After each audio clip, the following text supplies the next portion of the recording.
Yes, ladies and gentlemen, welcome back. Definitely glad to have you here today. We're going to have a good topic, good stuff to talk about.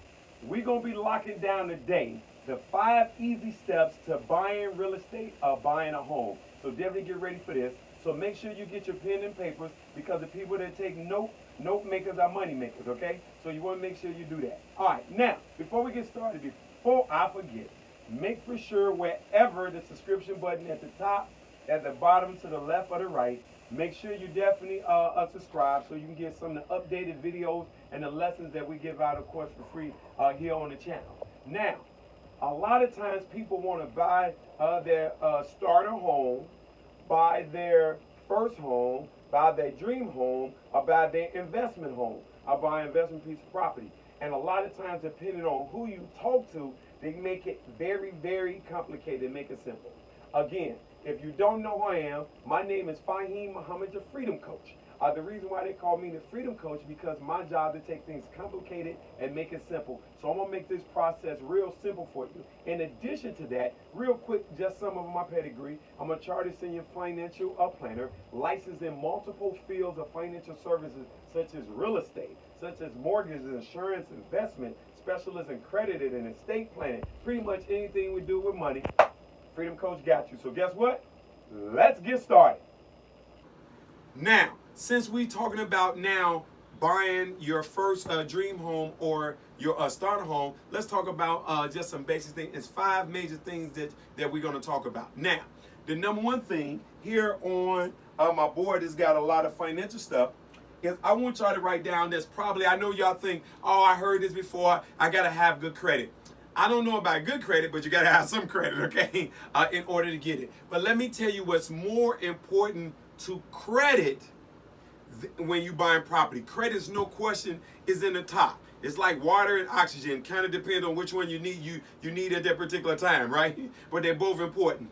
What we want to talk to you, one of the most important things, though, is what is called your DTIR. Write that down. Your debt to income ratio, okay? DTIR, debt to income ratio. Ladies and gentlemen, this is huge. If you really start to get this is the difference between getting a signature loan, a personal loan, a business loan, a real estate loan, and getting a loan, okay? Because your debt to income ratio lets people know that companies know that if something comes up, that what's your likelihood to get paid. So they got a regular debt income ratio. Also for businesses, they even look at something called, they got a bankruptcy ratio. And your bankruptcy ratio is based on how much overextended you are, that if you lost a certain amount of income, what's the chances of your business to fold. So ladies and gentlemen, we're just going to deal with the personal one. We got different levels to this and different classes we have. So when you look at some of our channels, and again, wherever that subscription button at the top, the bottom, left, or the right, you can make sure, of course, you subscribe. Make sure anytime we put any new lessons up, you'll get it. So now let's talk about the debt to income ratio. So basically, first let's talk about how it works. So you'll know. Real simple, how to remember. The actual formula, the name gives you the formula.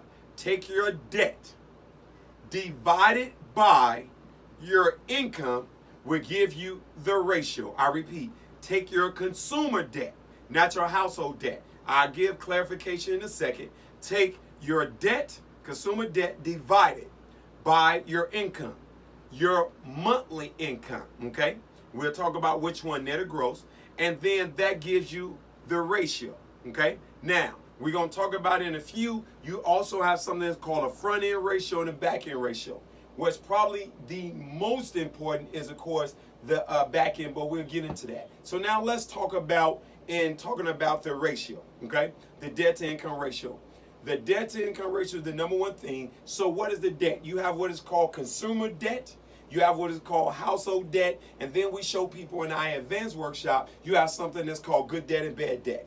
So right now, the only thing we're going to let you know, real estate is good debt. Good debt is something that obviously pays you money. And because even if you're living in your home, it doesn't pay you an income, believe it or not, that is still good debt because you can leverage it for the equity to start businesses and do other things. Again, that's in our advanced stuff. So now what I want to share with you, your consumer debt is your installment debt, your revolving debt. If you listen to how to improve your credit score in 30 days that we have in our video, it tells you exactly about the installment and revolving. But those are the things that you pay interest on. Your household debt is not contributed or added into that factor, such as your cable, such as your cell phone bill, such as your streaming bill, such as your hair bill. I know you ain't got no hair, right? But such as your hair bill. But all these things does matter in financial planning. It does not just matter in getting your house. So you got your, now you know you got your consumer debt. Doesn't matter, installment revolving. If you got interest on it, even if it's zero interest for a period of time, if you're supposed to pay interest on it, it's consumer, okay? So you got your consumer debt. You divide it by, and you're taking your monthly, I repeat, you're taking your monthly debt. You're going to divide that, take your monthly debt, add that together, divide that by your monthly income. You divide that by your monthly income, that gives you a ratio. I'm going to let you know it's a good ratio, bad ratio, or just what, but that's just a ratio. Ladies and gentlemen, this is huge, okay?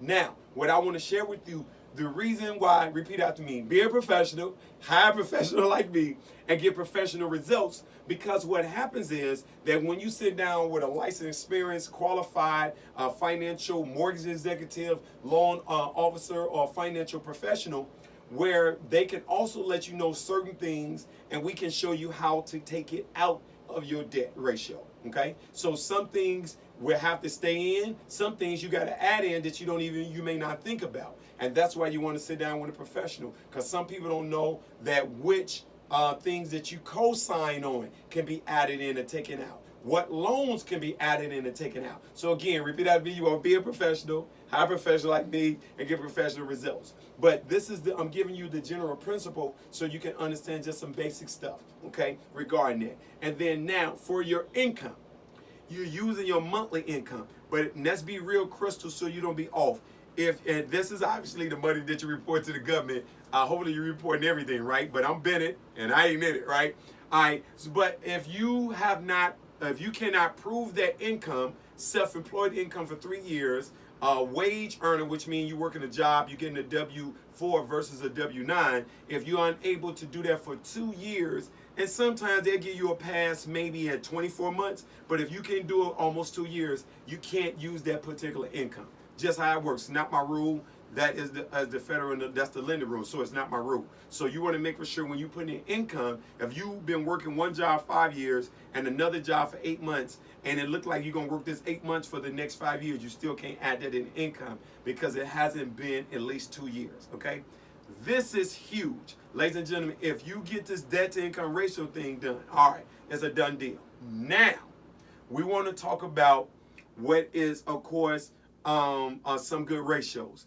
Basically, in a nutshell, that when we talk to people, and you can check our program, how to improve your credit in 30 days, it's something called credit utilization. So that's why we share with people. All these things kind of go hand in hand. They kind of work together. If you follow me, write down on your paper, freedom. Freedom, okay? These things work together. So what happened is you want to have your debt ratio, real talk, 30%. 30 is ideal. When they go to look at loans, they have what is called, of course, the front end, and they change all the time. They have a front end, so it can go anywhere between 28% to no more than 41%. I'm going to tell you the caveat in a second. The ideal, you want to really keep it under the 40, okay? If you have it at 30, and this is the key thing to write down, without putting the property in it, you're winning, because the front end is the ratio I gave you now. The back end ratio, you got to add the new mortgage that you're going to get. Now, even though you don't know it, when you sit down with a financial professional, pretty much I almost sleep with mine. I have a financial calculator, like what the American Express say, never leave home without it, right? I have a financial calculator because it does so many things and so important to me, but you can still use a guesstimation number. So if you have a household debt, hypothetically, of $1,000, and you have an income of whatever it is, $3,000, you divide it and say your ratio is 20%. That's your front end. Front end is without your investment property or your new home. Now what you want to do is that now you want to estimate, and I could do it more accurate as a professional. Again, repeat after me. Be a professional, hire a professional like me, and get professional results. Then say your mortgage is hypothetically $800, taxes is $100, homeowner's insurance is another $100, or your taxes $150, your homeowner's insurance is $50. That's $1,000. Now you got to add that $1,000 with your other debt you have and still divide it by your income. Long as that your ratio is for sure under that 40%, preferable 38, ideal is 30, what we call you in like Flynn, you can run.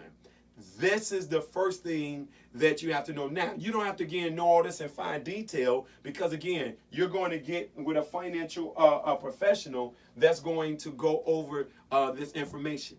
But this is important because this is used. We have the book that I have, and I'll let you know you want to in the comments. We can get it emailed to you, free book, how to get a course, the 5 easy steps. But the first step is, number one, know your debt to income ratio, which pretty much helps you find out how much house you can afford, okay? So what happens is some professionals are not thorough at gathering this information, and sometimes you're not as thorough in giving the information. So again, what I say all the time, be a professional, hire a professional like me, so you get professional results, okay? But that's huge. You want to know how much you can afford, because a lot of times that professionals don't mean to, but a lot of times due to experience, training, inaccurate information, not asking the right questions, they give you an approval that you actually are not qualified for. So they'll give you approval for $300,000. And that's probably one of the biggest mistakes that mortgage professionals and finance professionals make. Because once you give somebody a $300,000 approval and they go looking at $300,000 houses or homes or investment property and they only qualify for 150 is not going to do.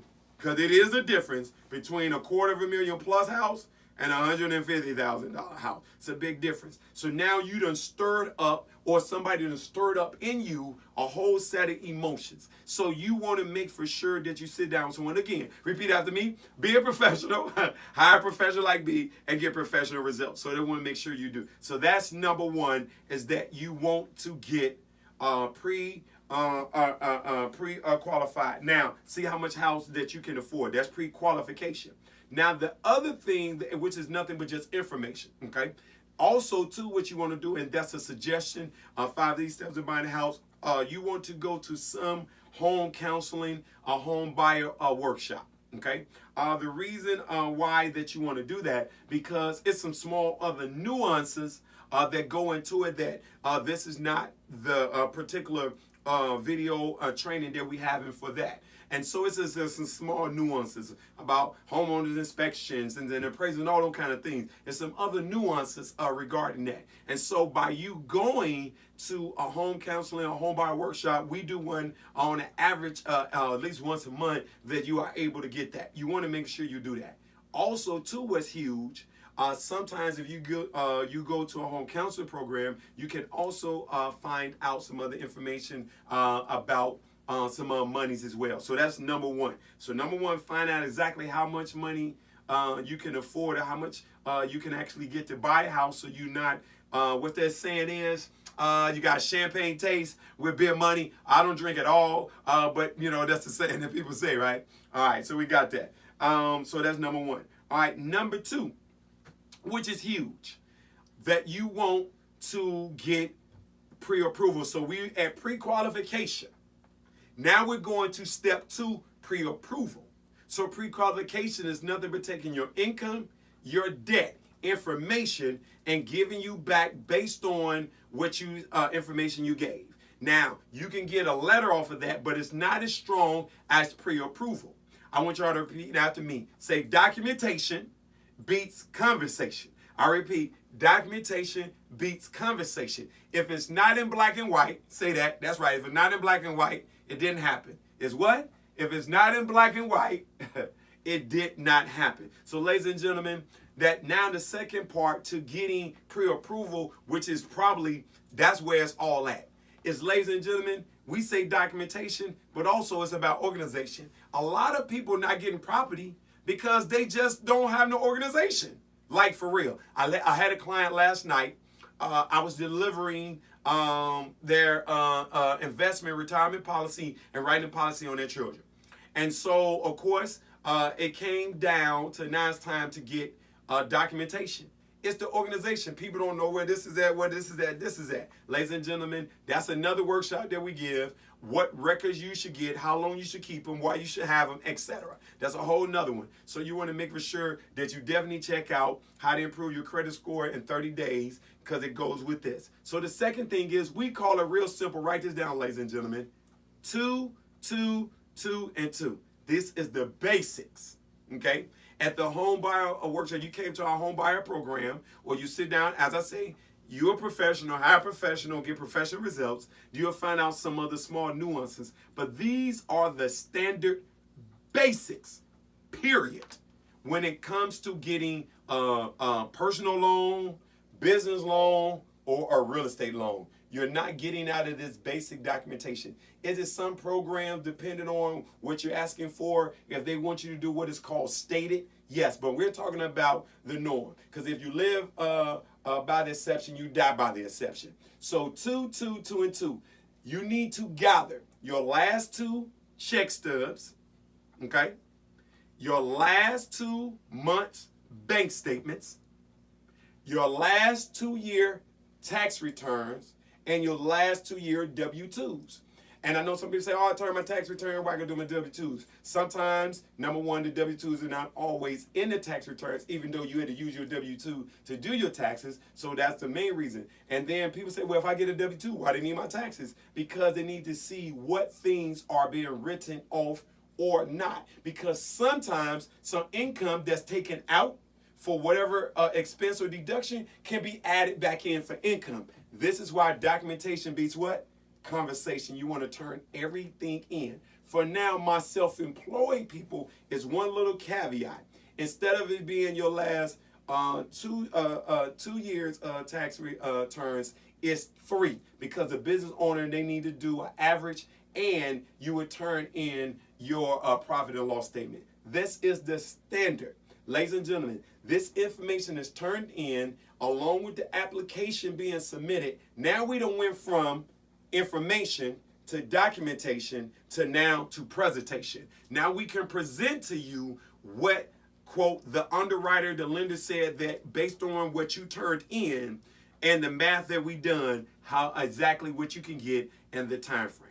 Ladies and gentlemen, this is huge. You want to make sure you do that. So the first one is pre-qualification, then this is pre-approval. All right, so now we want to talk about 3, and this is huge, and I say it on all my videos, but number 3 is, here it goes, say it with me again, be a professional, hire professionals like me and get professional results. That's number 3. You must hire a professional. You want to get, obviously, a licensed realtor, which I am, on a real estate company. You want to get a licensed mortgage broker loan officer, which I am. And probably my suggestion, and any of the part-time people, don't take it personal. You can get a part-time realtor or part-time loan officer, but I suggest you get a full-time loan officer or full-time realtor. If they part-time, you want to make for sure you find out who is their particular manager. So if they're not available because they are doing whatever that they do in life to earn income to work their job, you can have immediately access and contact to that manager or trainer. If you do not, my suggestion, ladies and gentlemen, you don't want to work with that firm that got a part-time person because therefore they're going to miss some nuances, cost you some time, energy, and money. And so that's what I suggest. You want to get a licensed professional, preferable full-time. Now, if you are working with somebody part-time and they got the time, what is the years to look at? My suggestion, you got years or deals, okay? So you're probably looking at, if you're going to work with someone, have they closed at least a dozen or more transactions, at least, ladies and gentlemen. Now, of course, they got to start somewhere, right? But they should have a trainer working with them along the way. When you get at least a dozen, at the minimum, a half a dozen.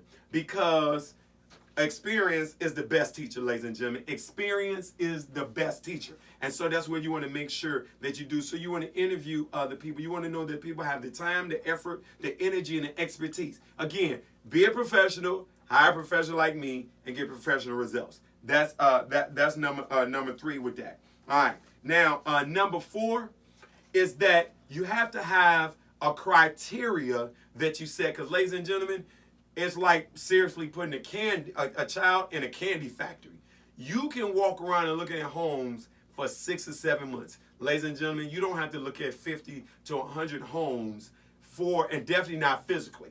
If you are going to look at that many homes, you got to learn how to screen it out online and on paper. So what you want to do, if you were sitting with me, I give obviously all my buyers, it's like a 2-page checklist. So they can write down the things that their do's, their don'ts, their needs, and their wants. And what they would give up and what they won't. For example, with me, I prefer to have a detached garage. I'm security minded. If somebody get in the garage, and they break in the garage, which I don't want them to, I need time, if I need to, secure and protect my family. If they in the garage, they can get into the house pretty quick. I got less time, which means my security procedure and protection procedure for my family probably need to be amped up, okay? I just want to be real crystal. I need just a couple seconds or not, so I prefer them not, okay? And I have had the experience. Somebody has broken into the garage. I have had time to do what I need to do to protect my family, and I'm glad things went a good way and not a bad way, so these things happen. Okay, and so you got to decide. So on this checklist, you do that. Now, you want to, right now in today's time, again, what I say, you be a professional, hire a professional like me, and get professional results. So you want to be able to use whatever criteria that you have. And the criteria, you got to know your do's and don'ts, needs and wants. What's the most top 2 things important to you? Ladies and gentlemen, when you first get in your first home, most of the time it's not your dream home. It's your starter home. Most people in a 20 or 30 year period refinance once or twice and buy more than one home in 30 years. So it's probably not going to be your only home, and if so, you're going to refinance and do something anyway. So my point is, make for sure that you don't overdo it, that you got, I want these top 20 things. You need to get the top 2 things. Of course, we know the house is functional, up to par. We ain't talking about that. We talking about what's important to you. Like, for example, is it important that you have a basement or not?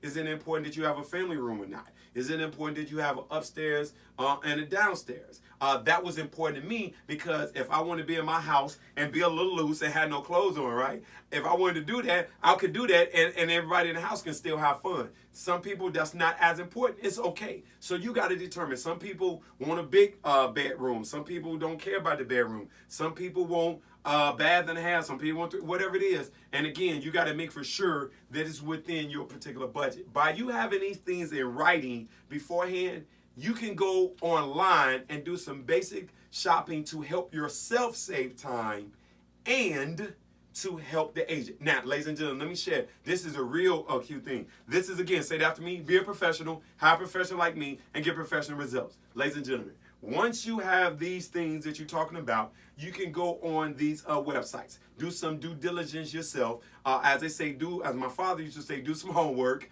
do some fact finding. You can go to Zillow. You can go to Redfin. You can go to Trillia.com or Realtor.com, and you can look up your area and the property you want to. Now, you need the agent in most cases to set the appointment. But before you set the appointment, ladies and gentlemen, seriously, once you write down, this is what we suggest how you do this. Write down at least 10 properties that you're interested in. Out of the 10 properties you're interested in, then go back to your list and see how it measure up. So out of that 10, say only 6 measure up. Out of the 6, go schedule on your own to drive by those neighborhoods.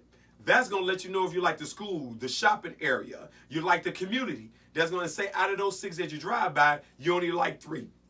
Now, bingo. It's called game time. Now you done narrowed down for 10 and 3. Now, when you go see them, your criteria is easy and you are more likely to get that home. So now we done narrowed down to 3. Now we moving into number 5 in closing. Negotiating on the sale price. Once you narrow it down to the 3, you can ask myself, the realtor, or like I say all the time, be a professional, hire professional, and get professional results. You can ask them for something called a CMA. Write this down. CMA, that stands for Comparable Market Analysis. Okay? Comparable CMA, Comparable Market Analysis. Ask for a CMA on any property that you buy and any property that you sell. This allows you to get a realistic picture so you don't insult yourself, insult somebody else. This tells you what is the fair market value. It's going to tell you what homes are on the market now, what homes are sold, and what homes are going to sell, and it tells, and you're going to have the average. So you know if somebody want to sell a house for $200,000, but the average home is selling only been $150,000, that's going to be a little bit tough for them to bring unless they have some significant, and I do mean significance improvement, like they made a new room in the house. Chandeliers and paint don't add value. Square footage does. That's another class. There's the advanced class to share it with you. And so you want to make sure that you get a CMA. So you can be able to make a good offer, suggest a good number to your realtor. Of course, have a conversation with your realtor. Also, too, negotiate the best price, too. You want to ask, what they say, you ask not, you receive not. And so you want to ask the seller to pay, to give you some consideration, which is aka some money towards closing, what we call points. All right, points is a percentage of the loan. So 1 point is a percentage of the property they want to buy. Now, again, when you ask this, they don't have to give anything. This, again, is negotiation. You ask not, you receive not. Everything is negotiable. Everything is open. And so you normally ask, what is the exact points you can ask for? It's no magical number. I suggest, depending on the deal and the price, I normally ask for maybe 2 or 2.5 points. Sometimes I get to 2.5. Sometimes I get 2. Sometimes I get 1. Sometimes I get none. But you better believe I wouldn't have got nothing if I didn't ask for nothing. Nothing for nothing leaves nothing, right? So you want to make for sure that you got that. So those are the 5 steps. And so you want to get the 5 easy step books from us. So again, what's the 5 step? First one, find out how much you can afford. Get qualified, which is your debt to income ratio, and that information in your income. Then number 2, get pre-approved. 3, of course, get professional help. 4, make sure you have your checklist to screen down your home. 5, make sure you have your CMA to negotiate the best price for yourself, and ask particularly for some discount, some points to go towards closing costs and or down payment. And so, ladies and gentlemen, I want to share with this is no time like the present. A lot of times people always want to put off. It's never too late to get started. Ladies and gentlemen, the only way that you win, you take the first step, and the second step will reveal. As I say all the time, good things come to those who wait, but only what left over from those who hustle. Before I close out, make sure you don't forget to hit that subscription button below or below to the left or the right. Make sure you share this video because, ladies and gentlemen, I'm giving you gems that's going to allow you to put yourself in position to get your starter home, investment home, or dream home. You want to make sure you make that happen. As I say, you lead from the front, not from the back. Freedom is no longer a vision, it is a mission. Free yourself and your dreams to follow. Run that.